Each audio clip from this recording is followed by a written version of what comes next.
Este é um canal de documentários investigativos e jornalístico. O nosso objetivo é esclarecer e informar. Se você quer adquirir conhecimento, mantenha-se conectado em nosso canal. A informação é a única coisa que faz a diferença entre o sucesso e o fracasso. Canal Documentários.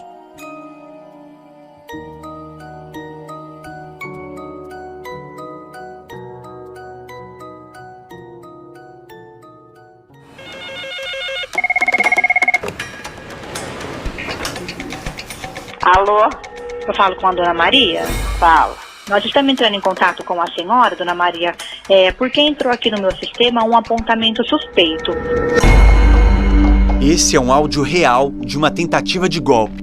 A senhora tentou fazer alguma movimentação na sua conta hoje, no valor de R$ 2.200? Não, de jeito nenhum. Do outro lado da linha, uma mulher que se apresenta como atendente de um banco avisa que o cartão da dona Maria foi clonado. Tentaram comprar um aparelho de celular no teu nome, no valor de R$ 2.200. A senhora não tem o conhecimento? Não, tem não. Tudo parece real. Repara no jeito da falsa atendente. Eu vou pedir para a senhora aguardar na linha para a senhora fazer o bloqueio dessa compra. Mas não vai precisar dar número de documento, nada não, né? Não, pode ficar tranquila. Não precisa. Os criminosos já têm todos esses dados. Os dela e de várias outras pessoas. O que os bandidos querem mesmo é a senha. Vou cancelar primeiro a senha de letrinhas. A senhora tem de cabecinha? Mas muita gente acredita e cai no golpe. O que está por trás desse mecanismo? E como operam essas quadrilhas? É o que você vai descobrir agora. Nunca antes no país foram registrados tantos golpes como no ano passado. Um levantamento exclusivo do Fantástico revela que em 2020 foram mais de 865 mil boletins de ocorrência, um aumento de 66% em relação a 2019. Isso significa que a cada hora, quase 100 brasileiros são vítimas de estelionato. Agora, durante a pandemia, que muita gente está tendo suas atividades remotas, os golpistas perceberam nisso uma grande oportunidade para aplicar golpes. É muito difícil você precisar no Brasil o tamanho do prejuízo. A gente sabe que é um prejuízo substancial, tá? Na faixa de bilhões de reais, estou falando bilhões de reais, tá? Só no ano passado. A projeção para esse ano é muito pior. Um dos golpes mais populares é o do anúncio falso. A Roberta foi vítima dele.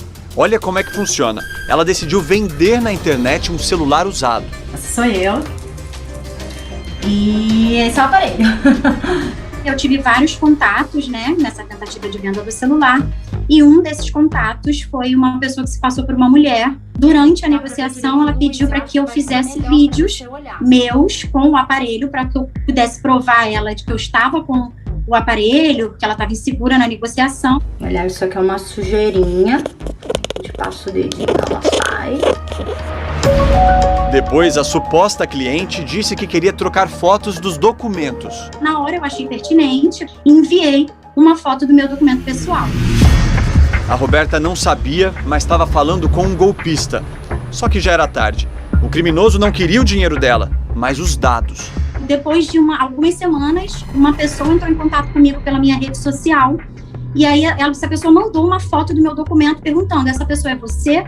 Aí eu falei: sou eu, como que você conseguiu a foto do meu documento? Aí ela falou: olha, eu acabei de cair num golpe, eu perdi R$ 1.800 de uma pessoa que se passou por você na internet vendendo um celular. Ela registrou um boletim de ocorrência, mas não tinha ideia da avalanche de golpes que seriam aplicados com os vídeos e os documentos que ela tinha compartilhado. Aí vai fazer quase 3 anos que eu recebo contatos diários de vítimas pedindo o aparelho, achando que falaram comigo. Eu já recebi contatos, relatos de todos os estados brasileiros. Hoje ela diz que gasta 30% de sua renda para pagar advogados, sem falar no prejuízo mental. Eu fui medicada, hoje eu faço tratamento psicológico, porque é como se fosse um terrorismo psicológico diário de pessoas, para eu conseguir me explicar, para eu conseguir mostrar para essas pessoas que não sou eu. Usando os vídeos da Roberta, o golpista conseguiu enganar a Beatriz, que mora no interior de São Paulo. Ela ficou tentada com aquele anúncio, celular top por R$ 1.400. Falei, nossa, tá barato, né? Vou entrar em contato. A Beatriz ficou ansiosa e juntou um dinheiro. Só que antes de eu efetuar o Pix, né, eu falei pra ela, não, eu queria ver como que tá o aparelho, né? Aí a pessoa me manda a foto, que é a Roberta segurando o documento. E aí o golpista disse, me manda o seu documento também. Na minha inocência, eu peguei e tirei uma foto segurando a minha CNH e mandei pra ela. E agora, assim como aconteceu com a Roberta, os documentos da Beatriz já estão sendo usados em outros golpes. O levantamento do Fantástico aponta que os estados com os maiores registros de estelionato são São Paulo, Minas Gerais e Rio Grande do Sul.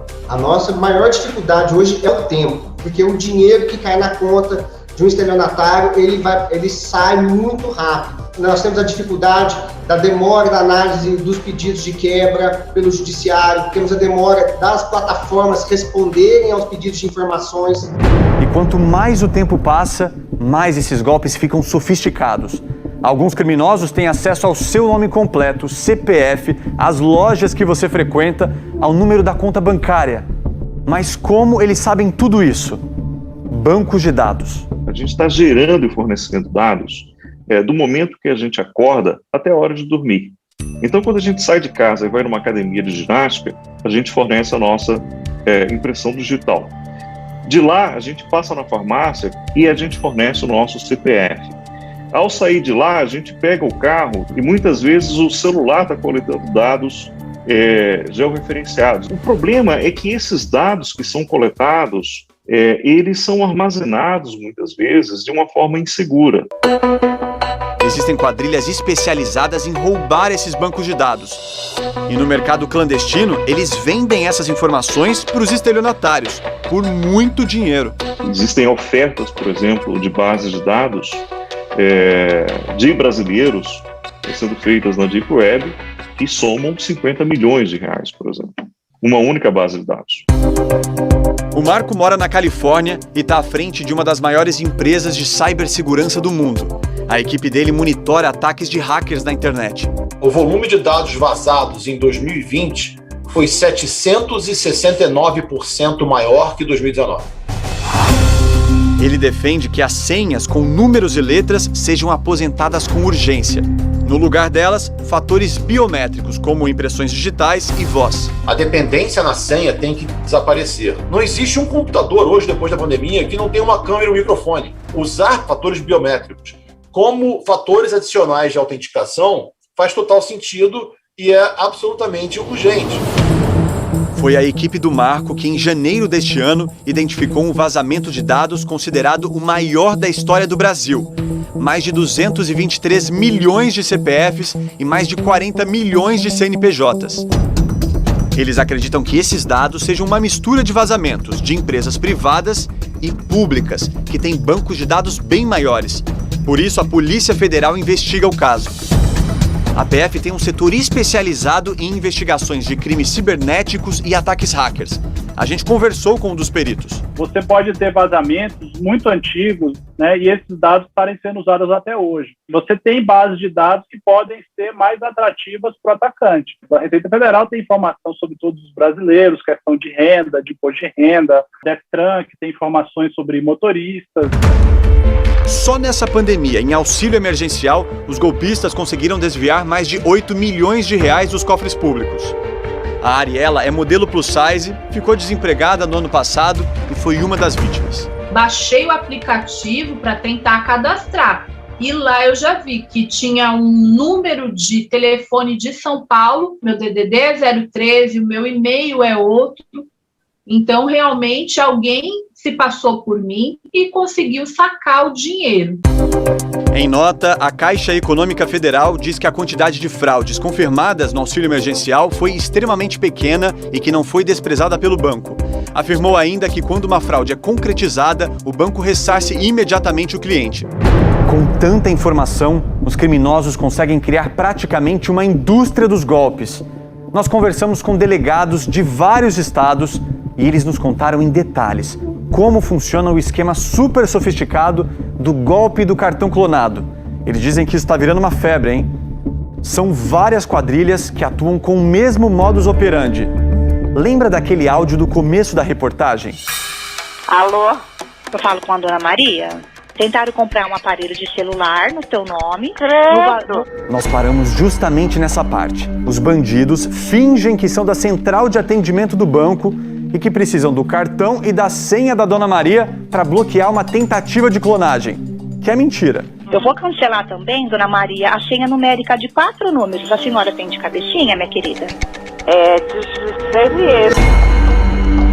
Essa ligação foi interceptada pela Polícia Civil de Minas Gerais. Os criminosos não sabiam, mas cada passo deles era monitorado. Olha o que eles falam para outra vítima desse mesmo golpe. Pode cortar o cartão ao meio, a gente só pede para o quê? Para não danificar o chip, tá? Que é no chip que vai ser feita a perícia técnica, tá? Aquele amarelinho, né? E aquela partinha douradinha que tem.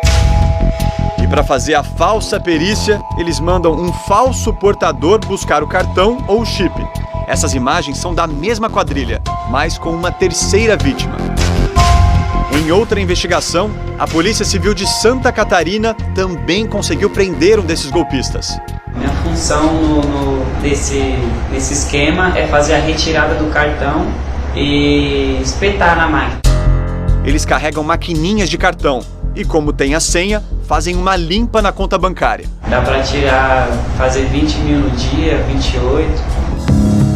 Esse estelionatário foi quem aplicou o golpe no seu Francisco, que é aposentado e mora em Blumenau. É a mesma coisa que entregar a chave pro bandido, tá aqui, você toma conta da casa. Para quem tem um salário baixo, ele mexe bem, né?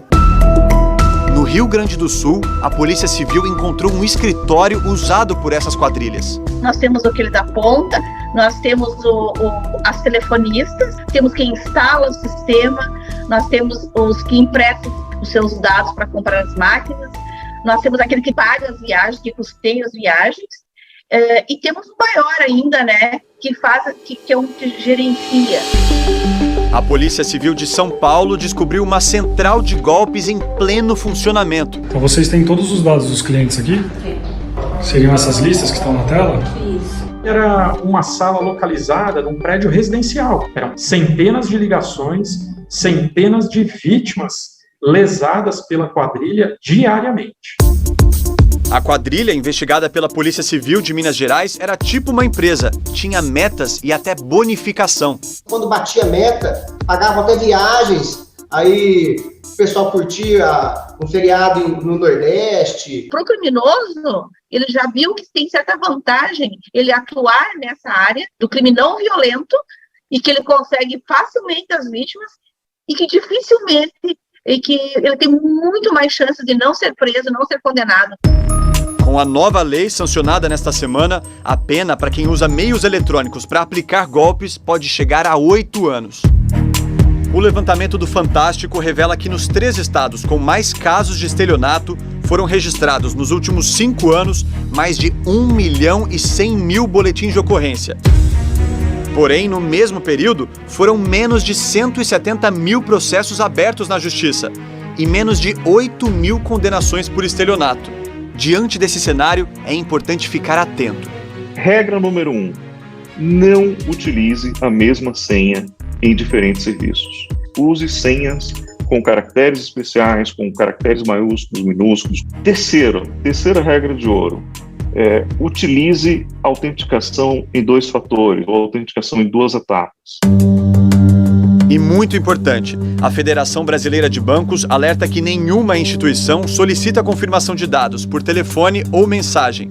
Se isso ocorrer, não dê informações e consulte o seu gerente. E claro, não compartilhe documentos com desconhecidos, como fez a Roberta, que você conheceu mais cedo. Nas últimas semanas, a nossa equipe encontrou na internet vários anúncios usando os vídeos e os documentos dela. Nós mandamos mensagens para essas falsas Robertas. Só uma topou conversar por telefone sobre o produto, mas disse que passaria a ligação para um suposto marido. Eu posso te deixar pelos 1.300, ok? Mas não se preocupe não que eu vou te mandar o comprovante de envio. Ô Carlos. Oi. Eu tô aqui do lado da Roberta, que aparece nesses vídeos que vocês enviaram, e ela tá dizendo que vocês são golpistas. Nossa. É. Negativo. A gente pode fazer um vídeo? Uma videochamada? Desligou. E aí, Roberta? Gente, olha, o meu coração tá acelerado de revolta, de raiva, eu não sei nem definir, eu tô tremendo, assim. São quase 3 anos vivendo isso. Fico até um pouco emocionada, peço desculpa, porque realmente é muito desgastante viver isso durante tanto tempo. Então eu peço para as autoridades investigarem, punirem essas pessoas. Eu acho que só assim que eu vou realmente poder ter paz, poder ter sossego.